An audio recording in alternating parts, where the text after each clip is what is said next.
We also need to make sure that the Biden administration and subsequent administrations have cybersecurity infrastructure plans in place so that when critical infrastructure is attacked, they can anticipate that and they can have a plan in place.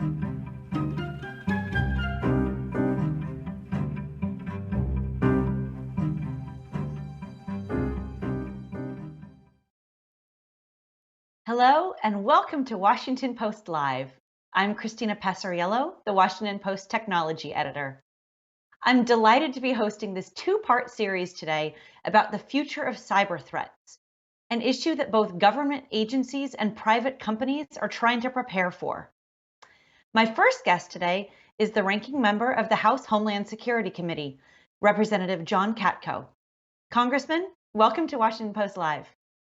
Well, thanks for having me. I appreciate it. Well, we're really looking forward to this conversation. Let's start in with some news. Yesterday, Apple issued an emergency software update for a vulnerability that allows a highly invasive spyware to infect some of its products. What do you think it's important for our audience to understand about this vulnerability and discovery?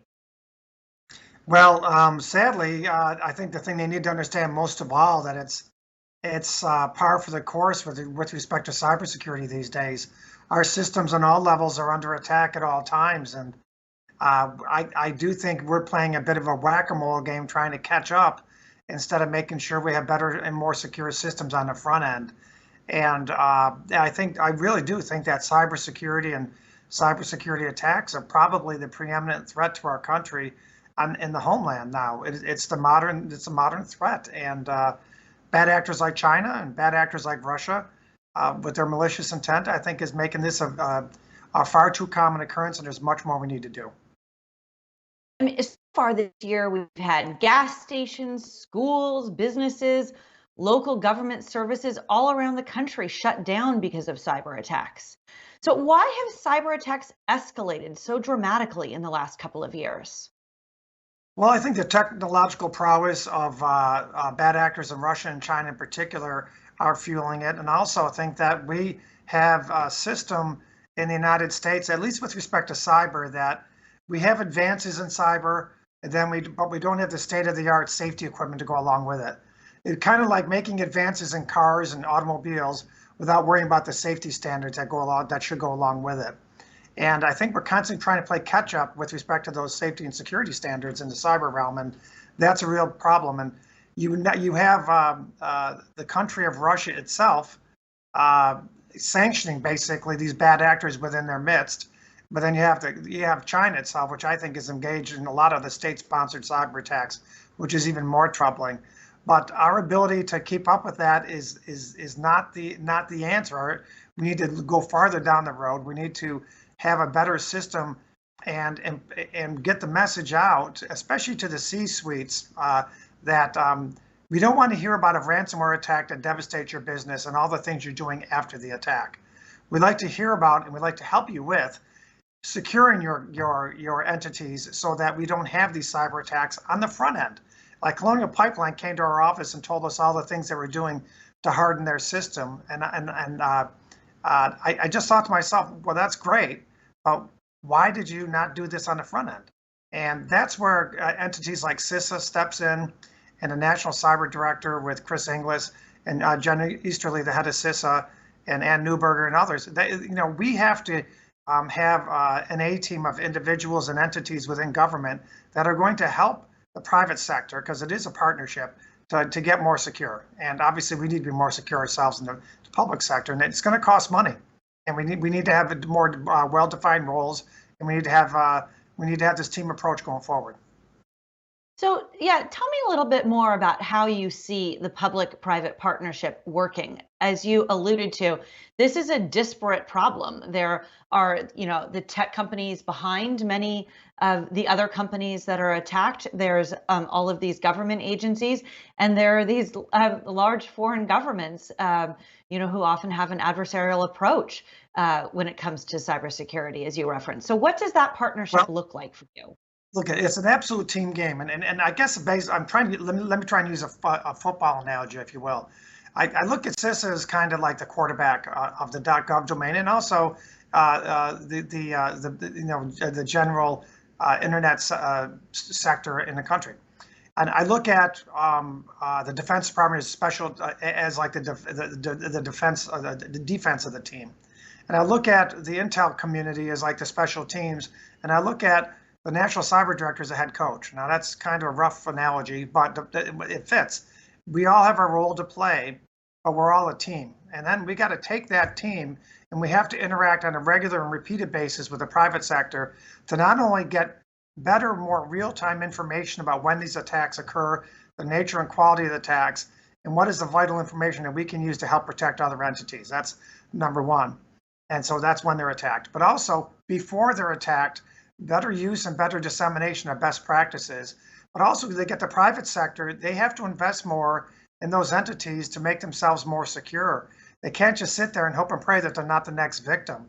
They have to understand that they are going to be the next victim, assume they're going to be the next victim, and act accordingly. And with regards to encouraging companies to disclose when attacks happen, do you think that requires regulation to ensure that is happening? Yeah, I mean, we need to systematize that to some extent. I think that there is some ways we can get mandatory reporting requirements without having liability issues arise for companies. But let's face it, right now, CISA probably gets maybe 1% of the details regarding cyber attacks in this country. And it's very hard for them to understand the entire playing field when they don't have any details about what's on that playing field, right? So we have to figure out some way to get them, the private sector, to interact on a more regular and routine basis when there's attacks and what the nature and quality of those attacks are and the details, so CISA can better act. We have to do that, and I think we can do it from a legislative standpoint or a regulatory standpoint, but we must respect the fact that businesses have a lot more to do than just maintain reporting requirements to the federal government. So we got to figure out a way to streamline the process so it doesn't impede their ability to do their jobs. But on the other hand, this information is critical, and again, so we have to find a way to do that. And speaking of communication between the private sector and government, President Biden last month convened a cybersecurity summit at the White House with the CEOs of companies including Apple, Google, IBM, and JP Morgan Chase. What do you think needs to come out of these meetings between government and industry for the U.S. to be more effective at fighting cyber threats? Well, first of all, I applaud them for having the meeting, and I applaud them for elevating the cybersecurity issues that are abundant in the United States. So having the summit in and of itself is a step in the right direction, and getting everybody in the room is a step in the right direction. And having them develop those partnerships that can be so critical going forward are very important. So from that, I hope that there can be a level of trust between the private sector and the cybersecurity components of our federal government, so that we can actually take the next step and help make the systems more secure. And developing and figuring out a way to have better pipeline of exchanging of information, and figuring out ways in which CISA and the other entities can better advise entities of attacks. I mean, I know we get a lot of attacks in the intel community, or a knowledge of potential attacks. They're not always shared. We got to figure a way to make sure we share them. If we know a threat's coming, we know a target is established, figuring a way to let them know without blowing our intel community stuff, for example, but also making sure that there's just stronger and better working relationships on a daily basis. There's task forces all over the country. That's a great start as well. And what do you think is the next step in these meetings between the White House and the corporations? Are there future meetings that you think should be taking place? Should these be kind of a regular conversation? Oh, absolutely. They absolutely should be a regular conversation. And this has got to be something that happens on a regular, routine basis. It's kind of like when I was head of the subcommittee in Homeland Security for oversight of TSA. We really beefed up their advisory council, and to have that type of interaction on a regular basis with different sectors in the TSA community and the private sector, interact on a regular basis with the government. really helped everybody get more on the same page as to airport security, the nature and quality of it, and how it should operate. The same concept, however you want to establish it, needs to be set in the cyber realm, where there's routine and systematized exchanging of ideas and information on that type of advisory committee type thing. So I think that's something going forward we should really think about. And what do you make And that's of something that the fact Homeland that Security, I'm sorry, I have to add this. It's something that we had in go ahead. Homeland Security, and I think we need to reestablish that. I know that there were some concerns from a political standpoint. I understand that, respect that. That's your prerogative, but it's standing down right now. We need to reinvigorate that going forward. And I was just curious, what is your view on Colonial Pipeline not having attended that cybersecurity summit, even though it was the largest cyber attack so far this year? Well, I venture to guess they're very focused on hardening their systems. I would sincerely hope they've learned their lesson. I don't know why they weren't there or whether they were even invited, but I do trust that for themselves and for their shareholders that they have taken it very serious, this attack, and that they're going to make sure that their systems are secure. Representative, you've been drawing attention to this issue for quite some time.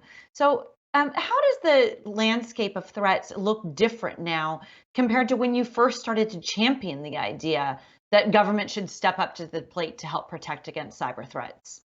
Oh, listen, there's no question. Since I've been in Congress, the landscape has dramatically changed. I mean, and I've only been in Congress, I'm on my 7th year, I'm on my 4th term now. And it's amazing to me how much of the threat landscape has changed. Think about it. When I was first in Congress, the national security threats we had were lone wolf attacks, ISIS-inspired attacks on the homeland, and those types of things. Now, those are still a threat, but now it seems like every day there's a ransomware attack, there is a cyber attack on a government entity, and I think the threat has metastasized many-fold since we first started. So I think by its very nature right now in the current status, so we have to recognize that the bad guys have figured out that this is the easiest way to really screw with the United States, pardon my language, and to really prepare for the eventuality if there is a conflict between us and, say, China, for example, that the malware that they have embedded in our critical infrastructure could devastate us. And listen, we better make sure we have the same capabilities on their side. We got to do everything we can to harden our systems and look for that embedded malware and try and make our systems more and more secure, because Lord knows that the bad guys like Russia and China, and they are bad actors, there's no question about that. We have to accept that and recognize that, that these bad actors are ready to do us harm if and when the time comes, and we have to be prepared for that. You mentioned CISA, and you have co-sponsored a bill that seeks to establish a 5-year term for its director. Tell us about why this is necessary. Stability. Plain and simple, stability. Look at the FBI director has terms, similar terms, and others do. And I was able to get one for the TSA director, which stabilized the agency. Listen, before we got that bill at TSA, in the first few years I was in Congress, there was 6 different directors of TSA, some temporary and acting, some appointed.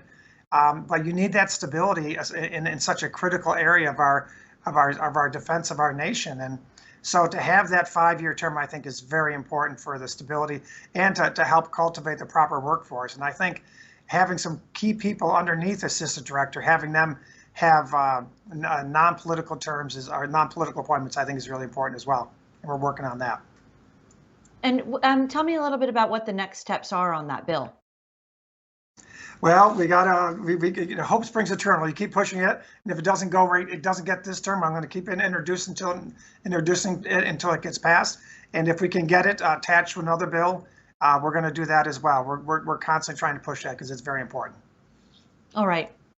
CISA has taken on a wider array of responsibilities, including partnering with the TSA to impose new cybersecurity requirements for oil and gas pipelines and developing voluntary standards for other industries. that fall into the category of critical infrastructure. Can you speak a little bit more to how the government might mandate specific requirements for private companies, and are there particular industries that need special attention?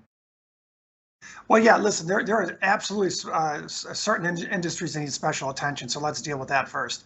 And I have a bill that's deals with systemically important critical infrastructure. And right now, when we talk about critical infrastructure, it seems like everything's critical infrastructure. And if that's the case, nothing's really critical, right? You have to really drill down and identify the real, true, systemically important critical infrastructure sectors and be laser focused on them first as saying, look, if all else fails, we got to protect these systems. Our electric grids, for example, right? Our pipelines and things like that. So my bill would basically charge CISA with identifying those important critical infrastructures. And I'm concerned with the term mandate on the other part of your question, because the term mandate means it's a top-down approach. It can't be with this area of our Homeland Security. It has to be more. It has to be more collaborative in nature, right? And we have to do that. Now, listen, the private sector, whether corporations want to hear this or not, is going to play a role in this, right? The private sector is going to be, there's going to be lawsuits. In the not too distant future, if it hasn't happened already, you're going to start seeing corporations being held accountable. If they had shoddy cybersecurity practices and CISA gave them information and intelligence or guidance on what are the most up-to-date, state-of-the-art cyber defenses, and they didn't implement them, well then, they're going to answer to their shareholders in a court of law, in my opinion. So I think having that collaborative nature is really going to be important going forward. And I think CISA also offers many tools where you can go to CISA or work with CISA. They'll come into your company or your entity, government entity, and they can basically do a cyber audit of your entity and tell you where your holes are and how to fix them. I just had a roundtable in Syracuse, New York, where we did that, and we explained to the 50 or so stakeholders that were there, and we had CISA representatives, and a good, healthy number of them already had CISA doing that. The others all signed up to have CISA do it. It's free, and it can help you. It's all it's basically doing is saying, let's take a look at your network. Here's how you can make it better. And so that's, instead of mandating, I think we need a more collaborative effort going forward. Well, Representative, I know you've got to run to a vote, so let me just end with a quick audience question. From Sawyer in Virginia, he asks, how do we hold threat actors accountable for their actions? Well, let me tell you something. I'm glad we brought this up, Sawyer. Thank you for doing that. We've had a number of substantial attacks, some of which we can trace to China and some of which we can trace to Russia, or at least bad actors within Russia that are acting with impunity, which means the Russian government is at least turning a blind eye towards them. I was a federal organized crime prosecutor for 20 years, right? If you don't fight bad guys with strength, they're going to continue to be bad guys, bad actors, right? And we have done pretty much nothing to Russia and or China for what they've done. And they've had some devastating attacks in our country. And if we don't start fighting back and have real teeth and real sanctions and real repercussions, they're going to continue to do it. It's just kind of like when I took out gangs. You can't go into a gang territory and say, hey guys, you got to cut it out. You got to go in there and whack the crap out of them. And once you did that, they understood you weren't kidding. And the next gang would be a little more circumspect. We've got to start doing that. I've also got several other pillars, which includes beefing up CISA and establishing a better working relationship amongst the other agencies, making sure that CISA is working in a collaborative manner and getting an exchange of information from the private sector, all the things we talked about. But make no mistake about it, if you don't have a real stick for the bad actors, this is going to continue to spiral out of control like it has. Well, Representative Katko, thank you so much for taking the time to join us today. We really appreciated this conversation. It went really fast. I'm happy to come back anytime, and there's a lot more we can talk about, but thank you very much. Thank you so much. And I'll be back in a moment with our next guest, Jeanette Manfra. Please stay with us.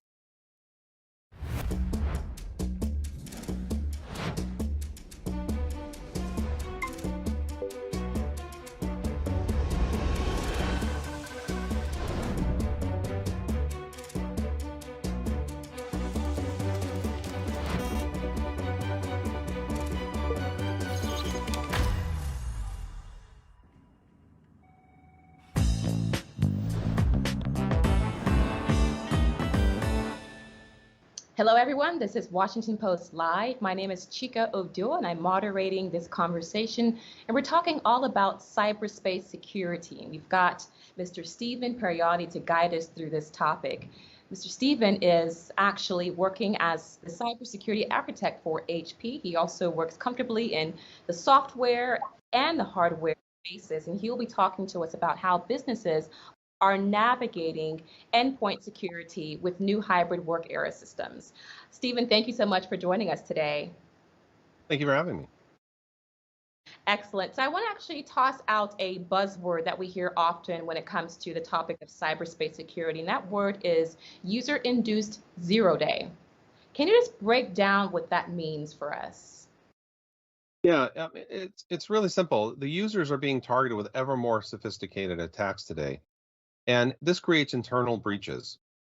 One accidental action, especially in a well-trained and defended workforce, can create a dangerous breach or give a hacker a beachhead. In effect, it's a zero-day.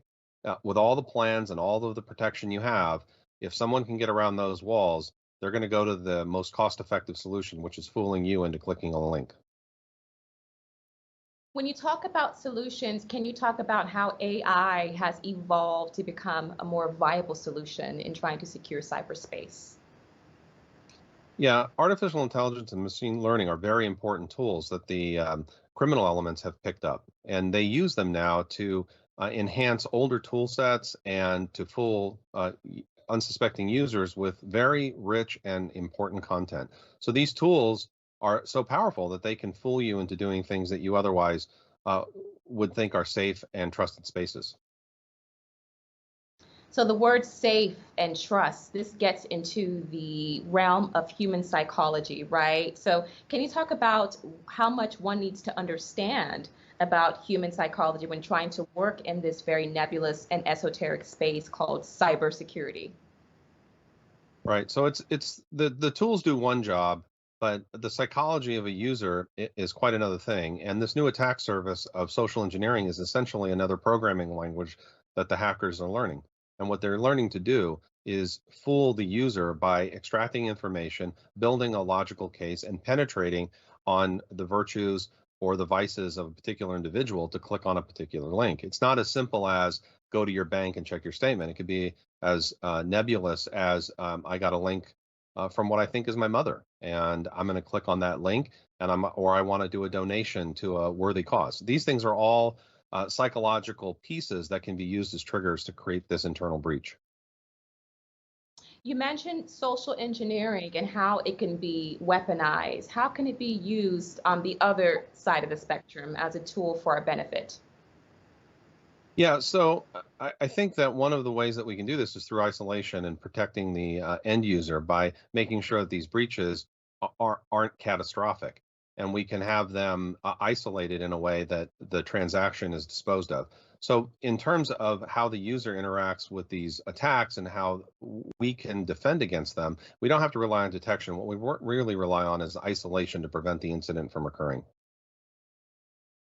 And can you talk about how governments can better protect their systems and their servers, and what are the biggest gaps, knowledge gaps that you see? Well, first, it's understanding that detection isn't the only answer, that there has to be other alternatives in order to make success. And a lot of people feel that the tools that they have today do the job. Well, they don't. The stats prove they don't. So by understanding that there's a new attack surface in town and that people can be manipulated into these 0 days, it's just another vector that you have to account for, and governments should do the same.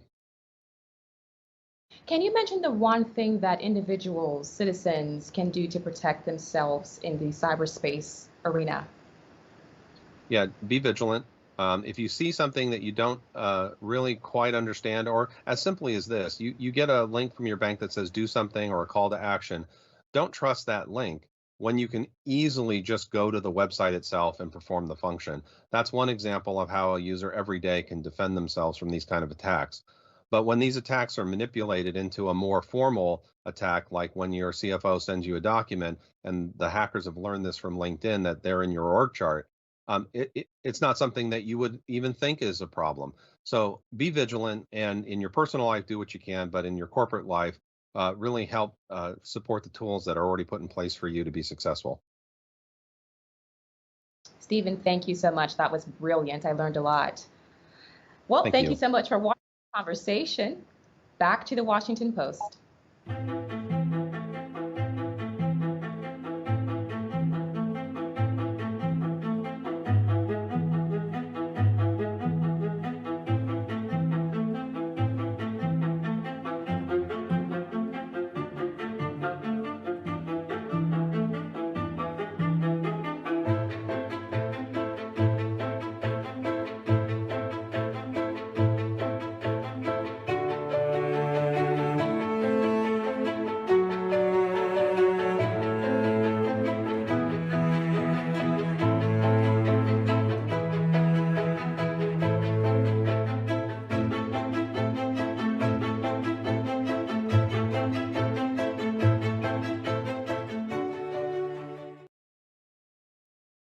Hello and welcome back to Washington Post Live. For those of you just joining us, I am Christina Passariello, the Washington Post Technology Editor. I now want to bring in Jeanette Manfra, Global Director of Risk and Compliance at Google Cloud. Jeanette, welcome to Washington Post Live. There, thanks so much for having me. We're really looking forward to this conversation with you because you have been on both sides of this, having been with CISA and now at Google. So let's start with the same topic I started with Representative Katko, which is this news yesterday from Apple, which announced that it had discovered, an exploit that allowed spyware to infect some of its products and issued a patch to close that. Tell us about how this most recent example of spyware speaks to the broader landscape of potential cyber threats. Sure. I think it highlights a couple of things. One is that we're very dependent on technology, and users everywhere are dependent on it for everything from just your day-to-day communications to doing business to more sensitive, and that there is a variety of actors out there, both in the government and in the private sector, who are seeking to abuse that dependency and looking for ways to exploit that. And what do you think that consumers, users need to understand about this? Do you think that they are getting the message about doing something like updating their software? Yeah, I think for the most part, users generally get the message on updating software. I think the important thing, though, is we need to make security easier for users. And so not make every fix the requirement of the user to enact. So, at Google, we're very focused on just eliminating entire classes of attacks so that they never impact our many 3 billion users of our Gmail and other services that we offer. And so I think that's a really important part of this conversation as well, is it can't always be on the user to take all of the steps. We have to build that security invisible and to the user, and to be able to continue to take away those classes of attacks and those opportunities for exploitation. But also, as the average user, yes, you need to know that you're a target. And a lot of people assume that I'm not important enough to be a target. I'm not doing sensitive enough work to be a target. Everybody can be a target. And these days, you have to understand what am I doing with my digital devices, whether that's personally or in business, and am I doing everything I can to secure my information?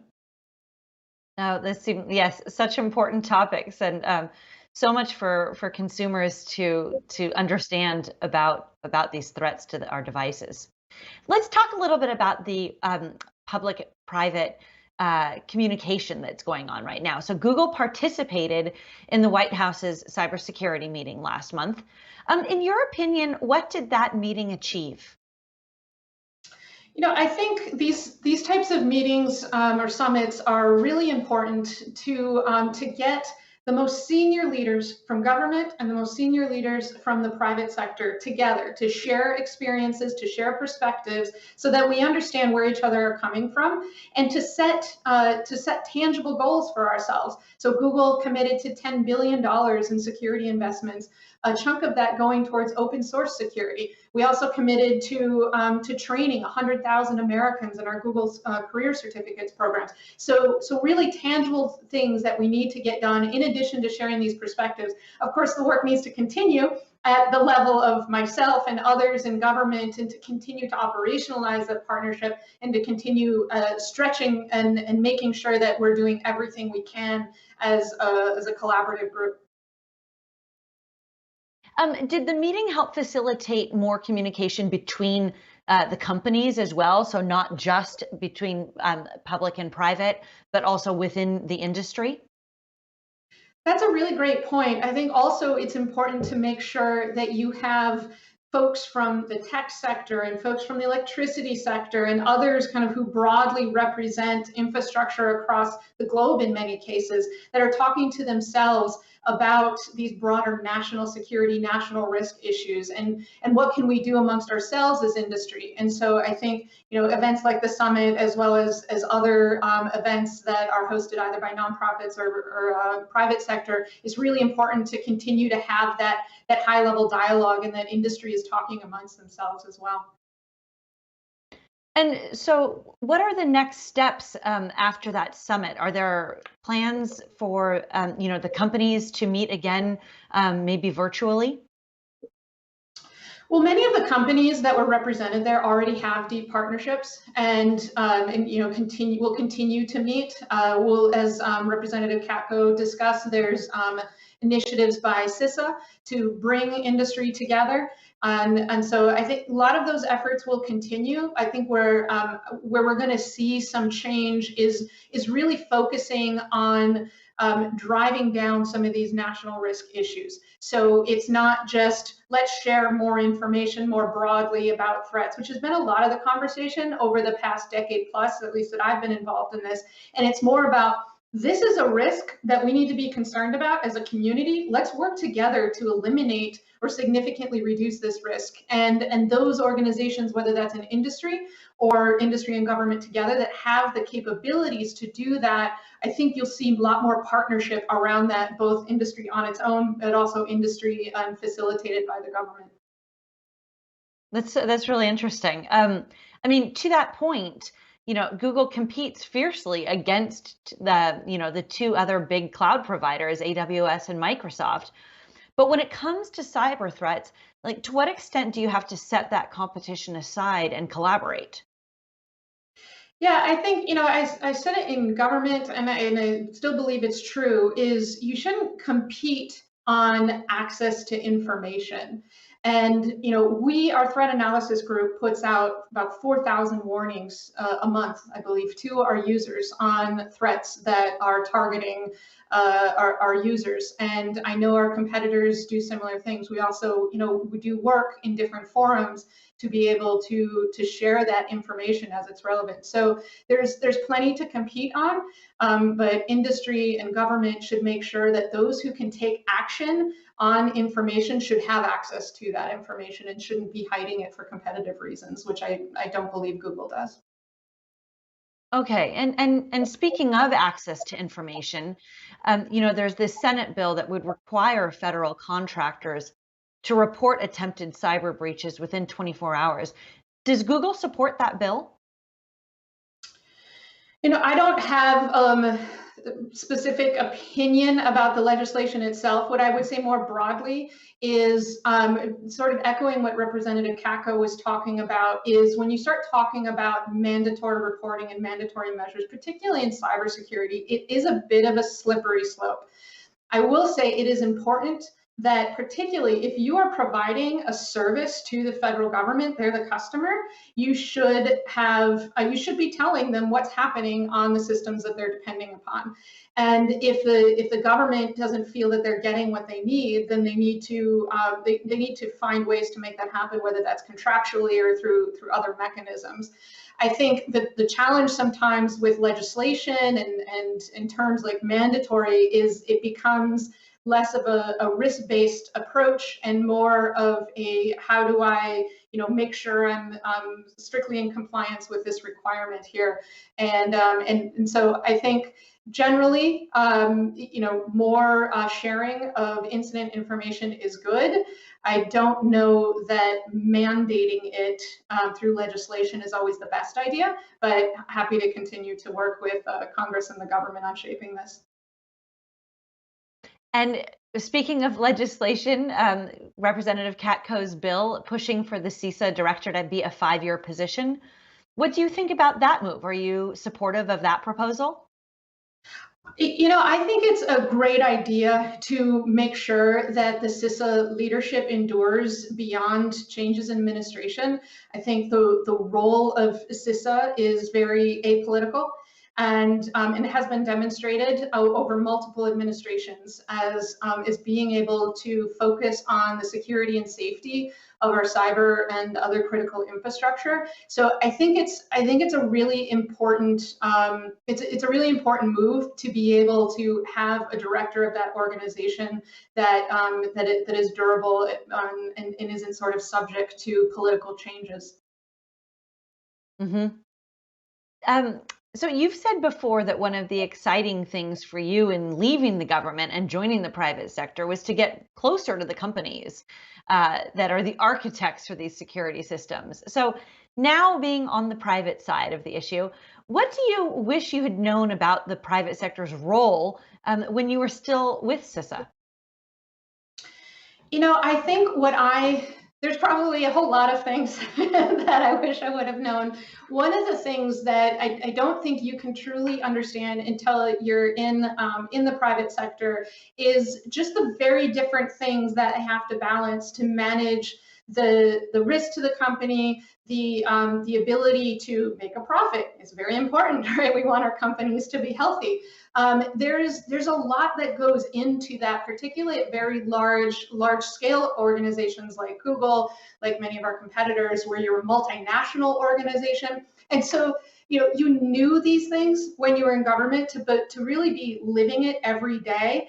In my job, I have to think about risk and compliance and regulations globally, and how that impacts our customers. It's a very significant issue that companies have to deal with, and I don't think I fully appreciated how challenging that could be for companies in balancing all of these different needs that they have to satisfy when I was in government.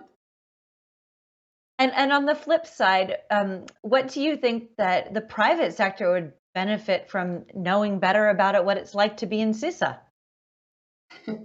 I think the private sector, it depends. I always hate to sort of characterize the private sector as one big monolithic entity. But I think in many ways, the private sector thinks of the government as a bit of a black box.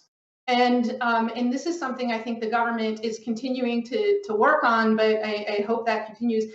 More transparency at a very an operational level. Like kind of what I talked about is what I didn't understand on the private sector side. I think private sector doesn't really understand what the trade-offs and all of the different things that a government agency is trying to balance to be able to make sure that they're sort of, in the case of CISA, their primary mission of reducing national risk and in reducing the risk, particularly around national security, is a very challenging place. And in particular, thinking about all the different authorities that the government has. You hear a lot of private sector folks talk about, you have 7,000 different agencies all doing different things. I can't navigate it. Well, a lot of that is actually helpful, that you have different agencies with different authorities to do different things. But it can be somewhat confusing to the private sector. And if you haven't lived it every day, like I did in the government, it can be sort of almost overwhelming, who's responsible for what? So I think on the government side,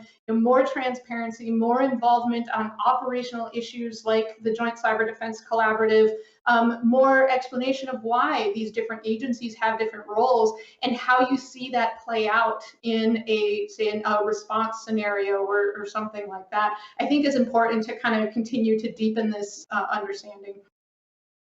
So speaking of all of those different roles within the government, let's go to our audience question. This question is from Mike in Massachusetts, who asks, please articulate the roles executive branch agencies can play in fostering and perhaps leading comprehensive public-private collaborations. Sure. So I'm going to take this in the context of cyber. There's many agencies that have roles in other threat and safety scenarios, but from what I think was really important over the past couple of years, in addition to the formal establishment of the Cyber and Infrastructure Security Agency, it's also having CISA, as I think Representative Katko referred to it as that quarterback, and making sure that while there are reasons that the FBI needs to have private sector collaboration, and because we want them being able to hold these bad actors accountable, right? We want people to end up in jail or have other accountability pressed on them. So the FBI might have to have those private sector collaboration opportunities. Other organizations in the intelligence community and in the Department of Treasury, there's the Department of Energy, there's a lot of examples where you would want the government and the private sector to collaborate on very specific issues. But having CISA as that sort of overarching group that is facilitating it all to make sure that you don't have a kind of a connect the dots scenario, right? Where you had one group working on one issue, another group over here working on something, and there was no connection, so we missed something.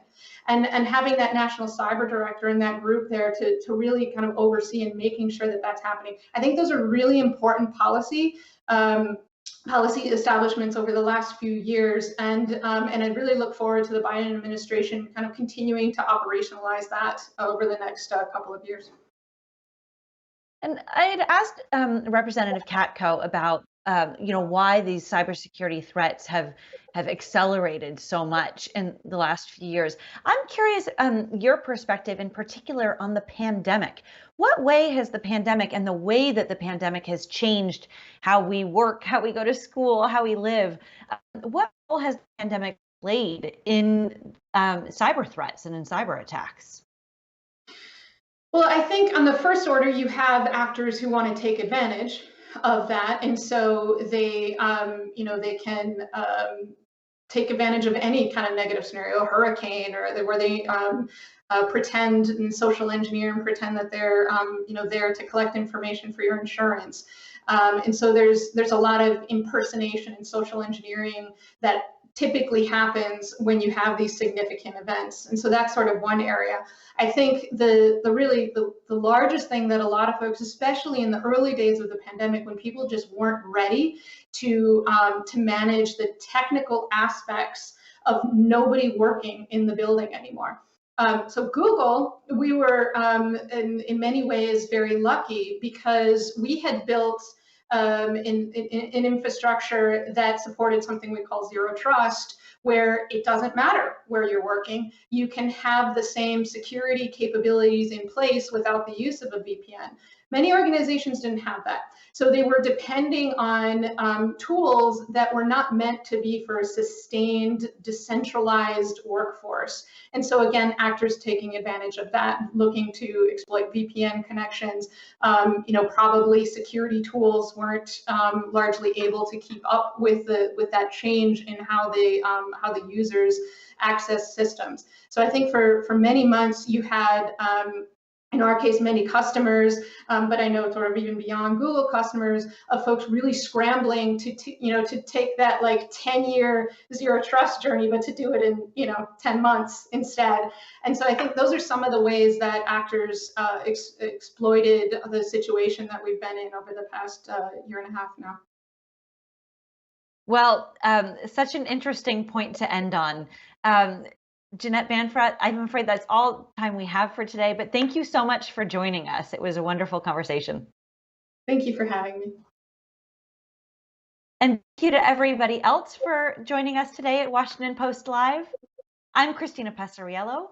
Please check out what interviews we have coming up. Head to WashingtonPostLive.com to register and find more information about all of our upcoming programs. Thanks again.